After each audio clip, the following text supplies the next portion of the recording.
comics, and welcome to Subjective Thoughts. And our comic for today is Assassin's Creed Valhalla Forgotten Myths, Issue 3 by Dark Horse.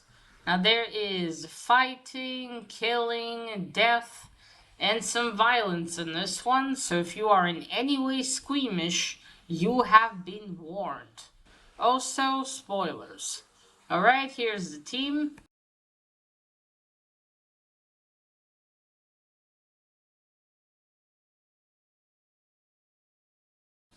So, this is the final issue of this little trilogy.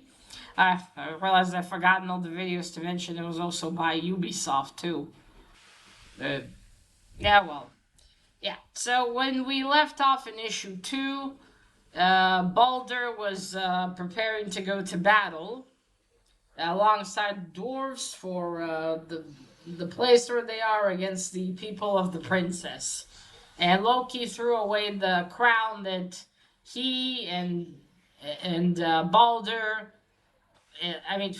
Baldur, with the help of Loki and the dwarves, has created for the princess. Threw it into the lava.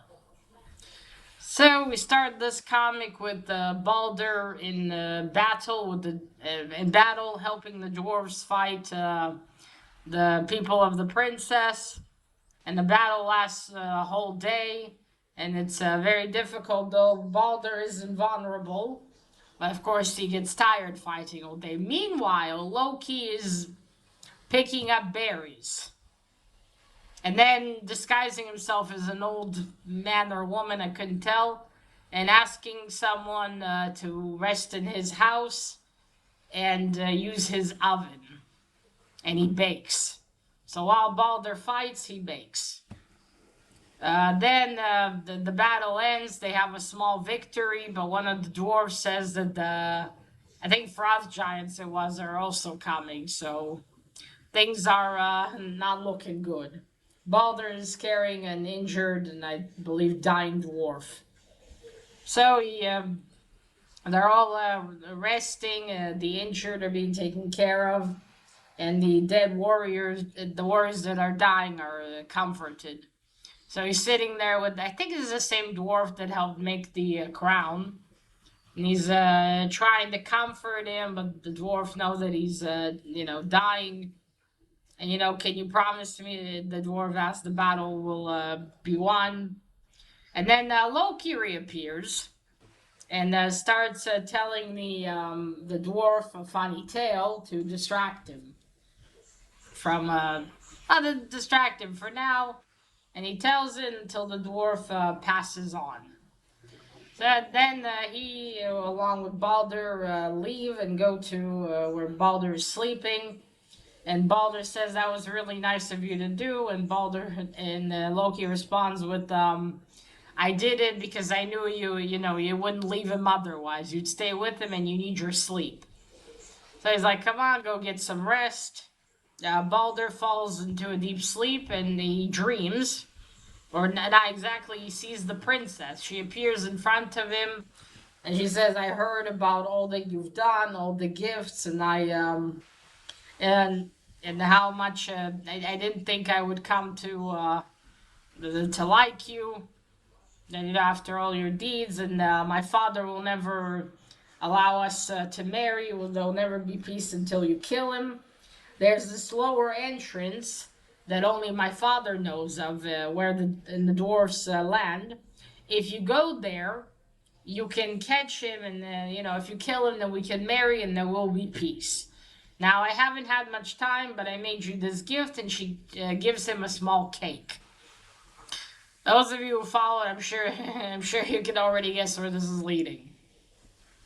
So that's it. Go tomorrow. So the next day, early on, Baldur, along with Loki, goes to this entrance down below.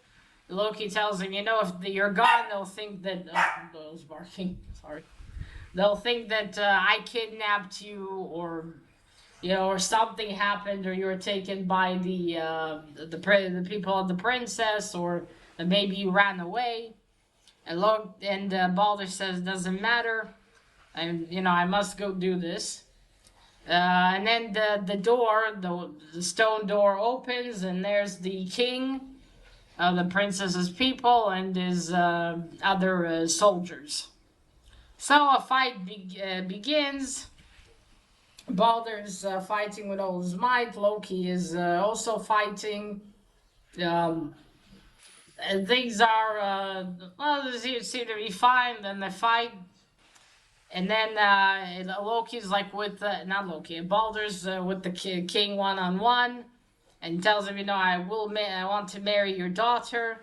And he says, my daughter, doesn't pay attention to all the fools and weaklings like you. Would not marry you. Balder almost has the upper hand on him, but then he sees that Loki's in trouble. Loki tells him, forget about me, but he goes and saves him, gets injured in the process, and then the king throws a huge rock at him. Loki helps him get out of it, from the rubble, and he sits, and things are not looking good for Balder. 1 second. Yeah. So it's, okay. Yeah. Yeah, and Loki's like, you might have won, Balder. Why did you save me? Why? I forgive you, Loki. I knew your nature when I sought your help. Okay, there we go. Yeah, so then it's revealed that Balder did know that, Loki tricked him. So in that cake were those berries that they're the only thing that can make Balder vulnerable. And he ate the cake, and so the wounds that the people of the princess inflicted on him will killed him, I'm pretty certain. And he tells Loki, now you must tell my tale. You must tell it to everyone. To the princess, to my father, to everyone. And it seems like this is a curse that he's laid on Loki, that now he'll have to tell his tale. Making Balder immortal in a way. And not in a way, making him immortal. So Loki laughs, clever lad, and then he goes to the king and says, as promised, here's Balder, and you also have now the land of the dwarves, or the realm. And Loki leaves.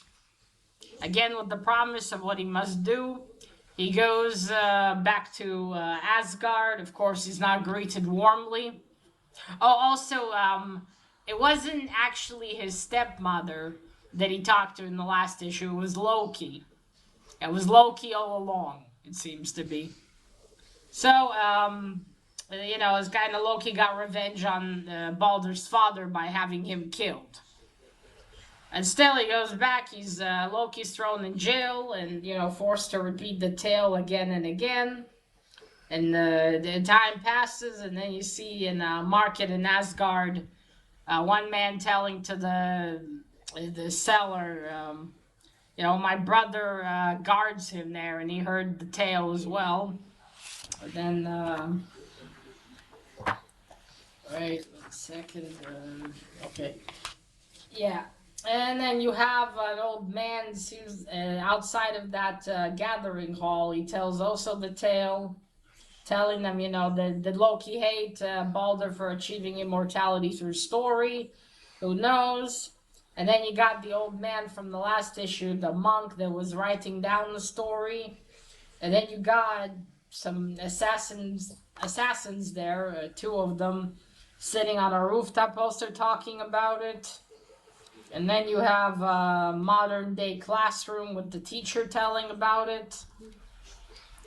And then you have a man reading Viking myths and sitting there saying in their narration, whatever he will ever know, regret, or whatever his betrayal of Balder remains an easily ignored scar on his dark heart, only he can know.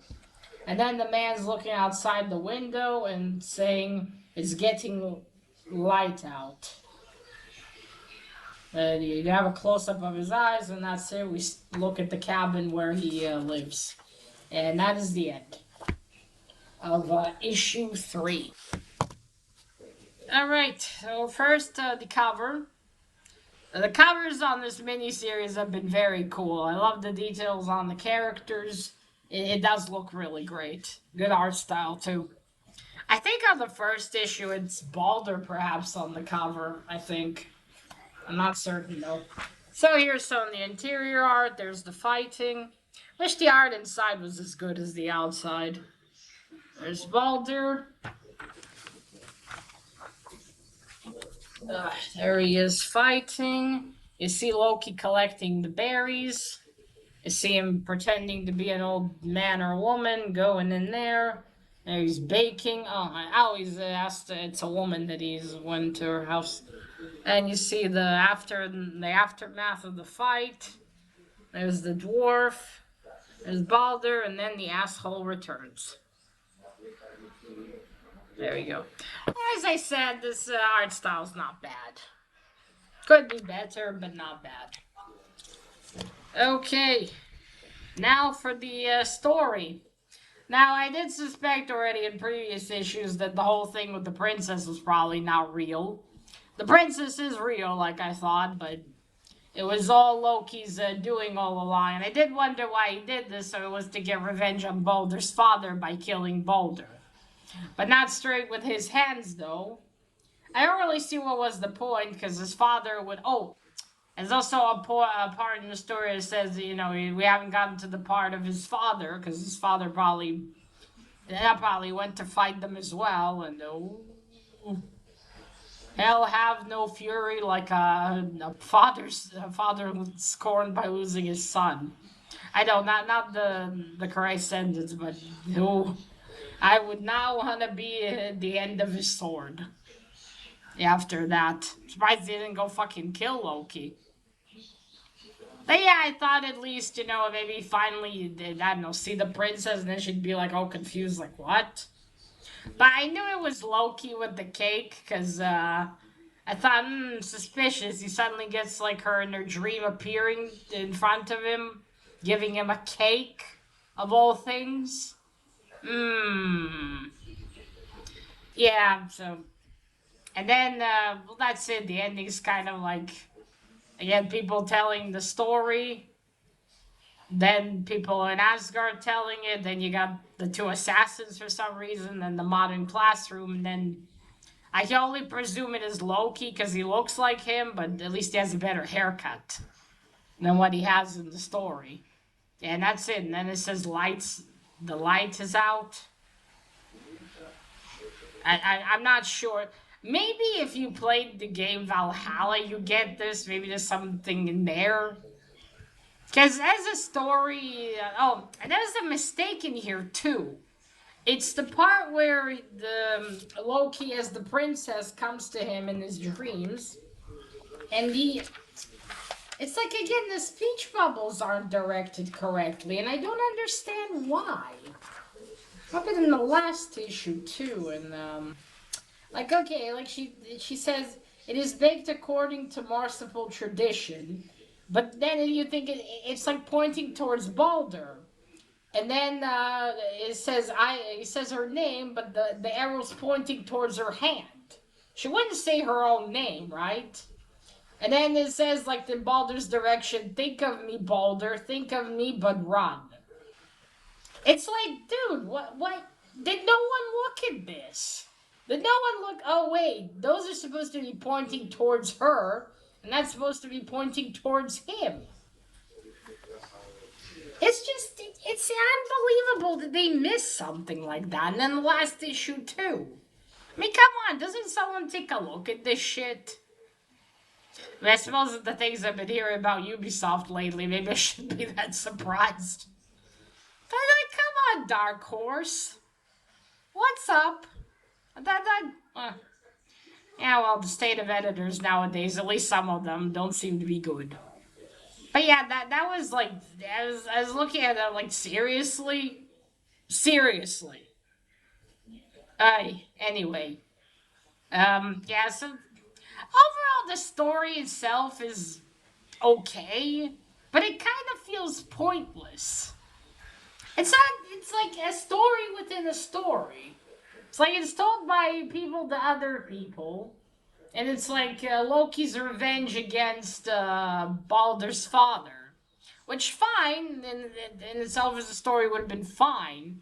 But why do we have all these other people in there too? What were they, contributing to this exactly, and what was the point? Kind of the tale itself is not bad, but it feels hollow and pointless. And like, what was the ending? Who is that Loki just in modern times still thinking about it, reading the tale? I don't know, cursed to live forever and keep telling it or something? Is that not Loki? What does he mean with the light is out? What is the point? Yeah, it's kind of disappointing. I read an Assassin's Creed book based on the on one of the games, and that was really good. But this is just kind of like I don't know what were they looking to do with this? Like they made a 3-issue miniseries. Again, granted, maybe if you played the game, and this is like something mentioned in the game, and then they did like a comic series. Like that would make sense to do like a comic series that expands on something in the game, for instance. That could have made sense, but since I haven't watched a playthrough, I don't know what this is supposed to be for. As if it's just a standalone story in the universe of the game, and it kind of sucks. It's not, it feels pointless and it's not that good in itself. But if it's tied to something in the game, then yeah, fair enough. You played it, you picked this up, you read it, like, okay. But yeah, as a standalone story on so it's not great. Would have been much better if you got to see at least him interact with the princess and do something. I mean, granted, this is all tricked by Loki, but still, it's like that's it. Yeah, I mean, again, it's not a bad read. Smash all 3 issues at once, just read through it. But it kind of feels really pointless in the end. Unless, again, there's something here I'm missing from the game. But, yeah, at least I finally read it, and yeah, I can't say I'm impressed. Other than more any Assassin's Creed comics came out, I think you should just stick to reading the books about it.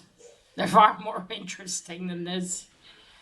It is a shame. Could have been something cool. But yeah, that is it.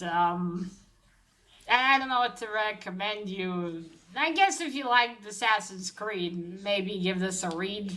If you played Valhalla. As a standalone story, I wouldn't recommend it much. If you want to read Norse mythology, then go read that instead. Or I'm sure there are comics or books that are far, far better than this. But at least the covers were cool, I'll give it that. And that's about it. Overall, it's a pretty meh one. But at least I finally finished reading it. But regardless, try it for yourself. That's just what I thought.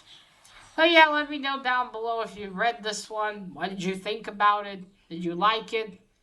Maybe you could explain if I missed something that was in the game. And that is it. Remember, collect what you're passionate about, share it on YouTube. Bye!